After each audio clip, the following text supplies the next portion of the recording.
Il y a une limite fondamentale entre être bon et être excessivement bon, une limite que nous devons éviter de franchir.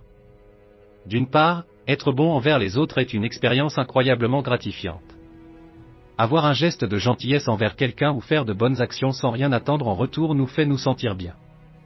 Cependant, il est également essentiel de fixer des limites, car une bonté ou une générosité excessive peuvent avoir des conséquences négatives. Deux d'entre elles sont d'oublier d'être bon envers soi-même et de permettre aux autres d'abuser de nous. Apprenons donc à comprendre quand nous pouvons être gentils et quand nous ne devons pas l'être, pour éviter que les gens n'abusent de notre générosité et pour nous donner la priorité que nous méritons. Le premier point à comprendre est qu'il ne faut pas confondre le fait d'être poli ou serviable lorsque c'est possible avec le fait de placer les intérêts des autres au-dessus des nôtres. Si vous avez du temps libre et que cela ne vous pose aucun problème d'aider quelqu'un, tant mieux, faites-le. Mais si vous mettez constamment vos propres besoins de côté pour répondre à ceux des autres, ce n'est pas sain. C'est là que le bâtiment blesse. Si vous êtes de ceux qui acceptent tous les compromis et que vous n'avez pas encore appris à dire non lorsque c'est nécessaire, cette erreur peut avoir des conséquences importantes. Si quelqu'un vous demande une faveur et que vous ne pouvez pas le faire parce que vous avez déjà des engagements envers quelqu'un d'autre ou que vous avez d'autres choses à faire, il faut que cette personne comprenne. Si vous vous engagez à rendre ce service, vous adoptez une attitude inappropriée envers vous-même. Dire oui à tout peut conduire au développement d'un comportement de dépendance émotionnelle. En consacrant tant d'énergie à faire plaisir aux autres, vous oubliez de vous accorder l'attention que vous méritez. Au lieu de cela, vous pouvez essayer de rechercher cette attention auprès des autres, ce qui peut s'avérer dangereux. En d'autres termes, si vous êtes toujours disponible pour les autres, vous pouvez vous attendre à ce que l'on vous rende l'appareil. Cependant, ce n'est pas toujours le cas et vous devez être prudent. Ce type de comportement peut entraîner un épuisement émotionnel, du stress, du ressentiment et même des problèmes de santé. Faites attention aux excès de générosité. En général, lorsque vous êtes excessivement généreux, vous êtes considéré comme exemplaire. Les gens soulignent votre bon cœur. Cependant, il faut être prudent. Si, pour certains, votre générosité est digne d'admiration, pour d'autres, elle peut être perçue comme une faiblesse qu'ils aimeraient exploiter. Malheureusement, il y a des gens qui sont toujours à la recherche de ceux qui ont un très bon cœur, et s'ils réalisent qu'ils peuvent utiliser cette gentillesse à leur avantage, ils n'hésiteront pas à le faire. De telles intentions malveillantes peuvent devenir évidentes. Un exemple clair est celui d'une personne qui ne s'adresse à vous que lorsqu'elle a besoin de quelque chose, surtout si cela se produit fréquemment. De nos jours, il est presque impossible d'éviter ces personnes, mais si vous décidez de fixer des limites lorsque vous remarquez ce comportement, vous agirez de la meilleure façon, en montrant à la personne que ces tactiques ne fonctionnent pas. Ne faites pas partie de ceux qui sont trop gentils et qui essaient d'éviter tout conflit, et qui, s'ils ne sont pas d'accord avec quelque chose, ne font tout simplement rien. Ne soyez pas de ceux qui préfèrent se taire, que quelque chose les affecte ou non. Lorsque vous êtes confronté à quelque chose qui vous met mal à l'aise, affrontez-le lorsque vous le jugez nécessaire. N'associez pas la confrontation à quelque chose de négatif si elle est menée de manière constructive et respectueuse, elle donnera de bons résultats. Rappelez-vous que la vie est trop courte pour ne pas se sentir bien dans sa peau ou pour être entouré de personnes qui ne vous apprécient pas. Exprimez toujours vos sentiments de manière polie.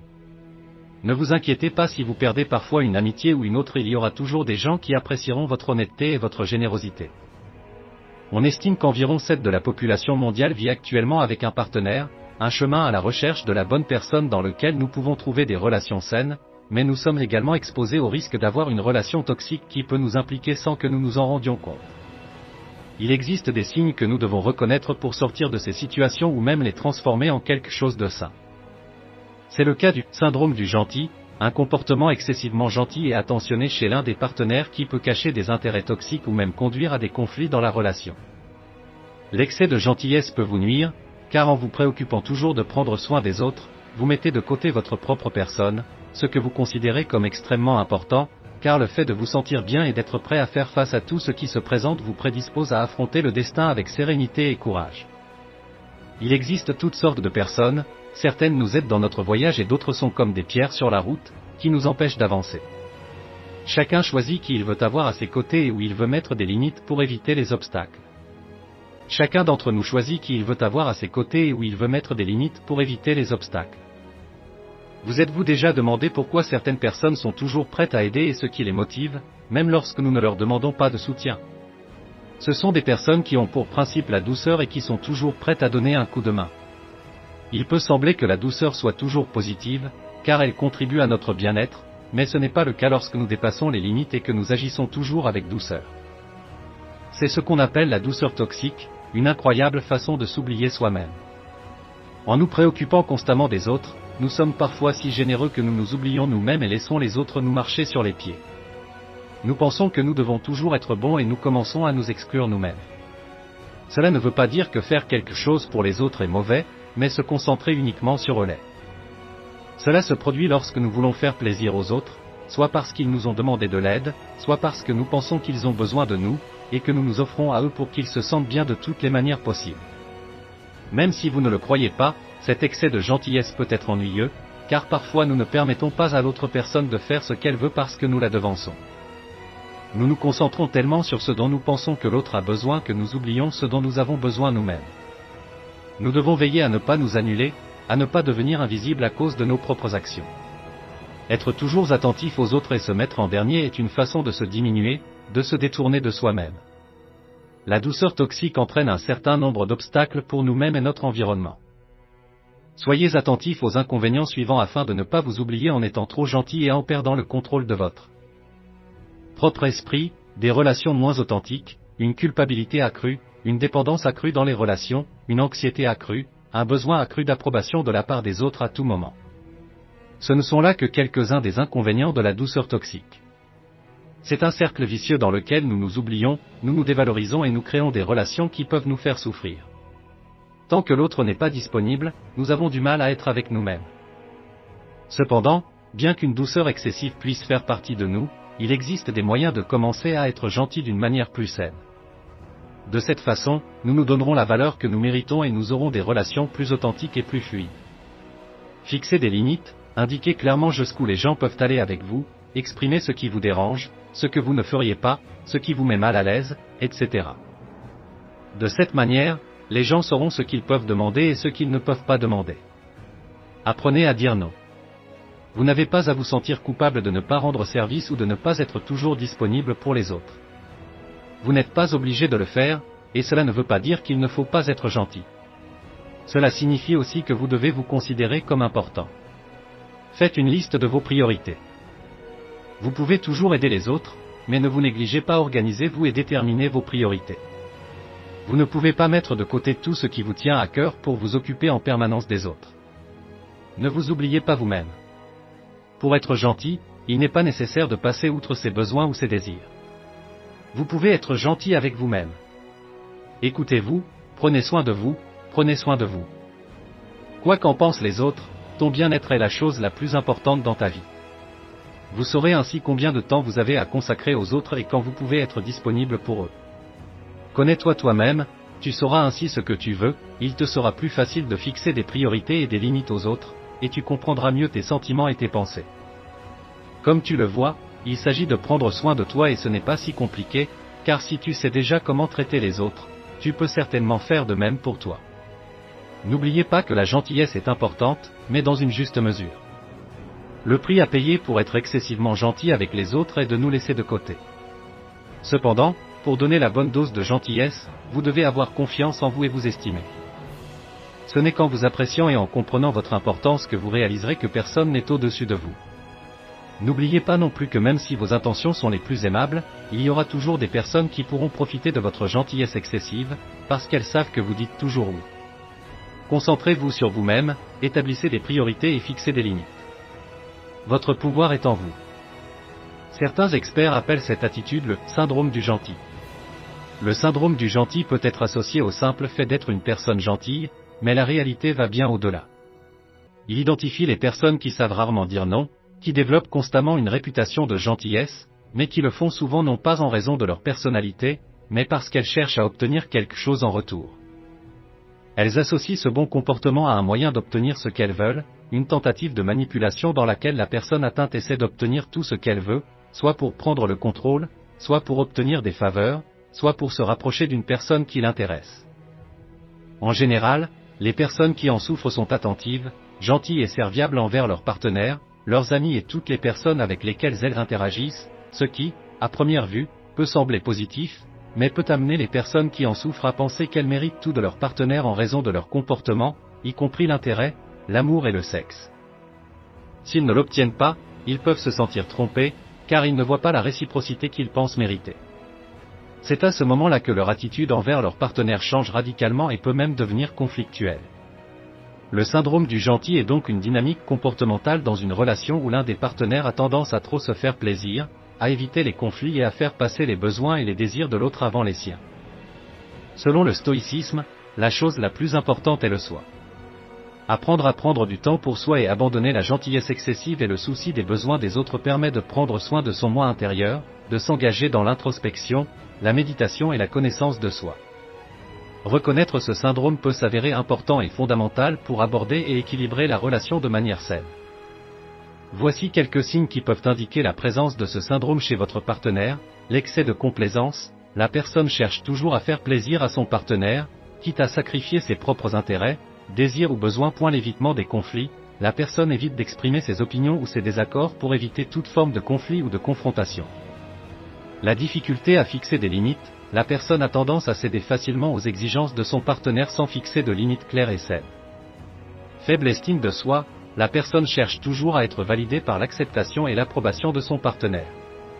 Peur de la désapprobation, s'il ne répond pas aux attentes de son partenaire, il craint que celui-ci ne le désapprouve ou l'abandonne. Le sacrifice excessif est la volonté de faire de grands sacrifices personnels ou professionnels pour répondre aux besoins du partenaire. Manque d'équilibre, la relation peut être déséquilibrée, l'une des personnes assumant le rôle dominant et l'autre le rôle légal de soumission. Manque d'autonomie peut avoir des difficultés à prendre des décisions indépendantes et à se fier à ses propres capacités. Il est important de noter que, bien que certaines personnes puissent avoir des tendances plus accommodantes ou empathiques par nature, la grande différence avec le syndrome de la face légale est qu'il devient problématique lorsqu'il entraîne un déséquilibre dans la relation et provoque un malaise ou une insatisfaction pour l'une ou l'autre des parties dans une relation amoureuse. Le fait d'être toujours le visage légal a également des conséquences désagréables. Les conséquences du syndrome de la face légale peuvent être diverses et surtout préjudiciables à la relation. La raison en est que, même si certaines personnes trouvent de la satisfaction à donner et à prendre soin de leur partenaire, cette dynamique devient problématique et négative pour la relation. Lorsque cette dynamique devient problématique et affecte négativement la qualité de vie des deux partenaires, il est essentiel d'aborder la question et de chercher des moyens plus équilibrés et plus sains de prendre soin l'un de l'autre. Parmi les conséquences de ce syndrome dans la relation, on peut citer le ressentiment et la frustration. Le partenaire qui assume le rôle de figure légale peut commencer à ressentir du ressentiment et de la frustration pour avoir toujours cédé aux besoins et aux désirs de son partenaire sans tenir compte des siens. Cela peut conduire à une accumulation d'émotions négatives qui finiront par nuire à la relation. Le manque d'équilibre dans une relation où une personne se sacrifie toujours pour le bien-être de l'autre peut devenir inégal et déséquilibré. Cela peut créer des tensions et un sentiment d'injustice dans la relation. Perte d'identité individuelle, le partenaire légal peut perdre son sentiment d'identité et d'autonomie en faisant constamment passer les besoins du partenaire avant les siens. Il peut en résulter un sentiment de perte de soi dans la relation. Ses propres actions peuvent conduire à un sentiment de perte de soi et à une dépendance émotionnelle malsaine. Le manque de communication, en évitant les conflits et en n'exprimant pas ses besoins ou préoccupations personnelles, peut entraîner une mauvaise communication dans la relation. Le manque d'honnêteté et d'ouverture peut rendre difficile la résolution des problèmes et la compréhension mutuelle. Le manque d'intimité émotionnelle dû à la surcompensation et au manque d'authenticité émotionnelle peut rendre difficile la création d'une véritable intimité émotionnelle dans la relation. La stagnation et le manque de croissance émotionnelle peuvent amener le partenaire légal à devenir émotionnellement dépendant du partenaire, recherchant constamment une approbation et une validation extérieure. Si la dynamique ne change pas et que la relation reste déséquilibrée, cela peut conduire à une rupture de la relation car l'insatisfaction et le malaise peuvent devenir insoutenables à long terme. Pour surmonter le syndrome de la face légale dans la relation, il faut une communication ouverte, fixer des limites, promouvoir l'empathie, valoriser l'égalité et favoriser l'indépendance. Apprendre à gérer les conflits de manière constructive, prendre soin de soi et rechercher l'aide de spécialistes si nécessaire pour changer cette dynamique relationnelle établie peut prendre du temps et nécessiter des efforts. Toutefois, tant que les deux partenaires s'engagent à travailler ensemble pour créer une relation plus équilibrée et plus satisfaisante, il sera possible d'atteindre l'objectif de construire une relation basée sur le respect mutuel, l'égalité et le soutien émotionnel. Vous avez probablement déjà entendu l'expression selon laquelle les gentils finissent toujours par être les derniers en tout, mais ce n'est pas juste, parce qu'en étant gentil avec les autres, vous cessez de l'être avec vous-même. Je vais te donner quelques conseils sur la façon d'être gentil avec les autres tout en t'appréciant en tant que personne. Nous avons tous ressenti la pression d'être entouré d'un gentil garçon, maintenant tu comprendras pourquoi, si tu es l'un d'entre eux, tu dois corriger tes actions. Parmi les caractéristiques de ces bons gars, on trouve la croyance qu'en étant bons et gentils, ils recevront en retour du bonheur, de l'amour et de l'épanouissement. Ils proposent de faire des choses qu'ils ne feraient pas normalement pour des personnes qu'ils connaissent à peine. Ils évitent de créer des conflits en taisant leurs opinions et en essayant d'être toujours aimés. Elles essaient de résoudre les problèmes des autres et en assument la responsabilité. Elles recherchent l'approbation des autres. Elles cachent leurs erreurs et leurs défauts et essaient toujours de faire ce qui est considéré comme juste. Elles ont des difficultés à hiérarchiser leurs propres besoins. Elles sont émotionnellement dépendantes de leur partenaire. Arrêtez d'être d'accord avec tout ce que les autres font et disent, vous devez penser par vous-même et exprimer vos propres opinions. Cela ne signifie pas que les désaccords mènent à des bagarres, vous pouvez vraiment apprendre à connaître les gens en discutant de manière constructive sur certains sujets. Ne cherchez plus à plaire aux autres, ne soyez pas humble au point de vous laisser traiter comme un esclave, vous devez atteindre vos propres objectifs et en même temps aider les autres sans négliger vos propres priorités. Évitez les relations dans lesquelles vous ne faites que donner et ne recevez rien en retour. Apprenez à dire non, vous avez le droit de refuser si une situation ne vous convient pas. Il existe des personnes manipulatrices qui tentent de vous culpabiliser, il faut apprendre à les reconnaître. Adoptez une attitude pacifique pour exprimer vos préoccupations concernant certains conflits de la vie qui doivent être abordés et résolus afin d'avoir des relations stables et heureuses, il est donc nécessaire d'apprendre les techniques de communication pour aborder certaines questions qui sont normalement évitées. Fixez vos limites, ne permettez pas aux autres de vous manquer de respect ou de vous ignorer, défendez vos idées et vos pensées, ne soyez pas lâches et ne vous laissez pas marcher sur les pieds. Soyez calme et patient avec les autres et avec vous-même, ne vous surchargez pas de travail inutile, ne vous portez pas volontaire pour aider vos collègues en permanence, car cela montre que votre temps n'est pas apprécié.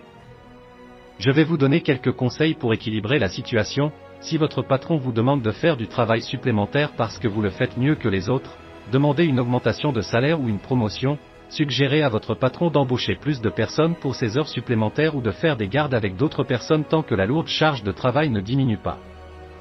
Ne vous laissez pas faire, n'acceptez pas toujours de tout faire tout seul et demandez de l'aide si vous êtes surchargé afin de ne pas tout mettre entre vos mains.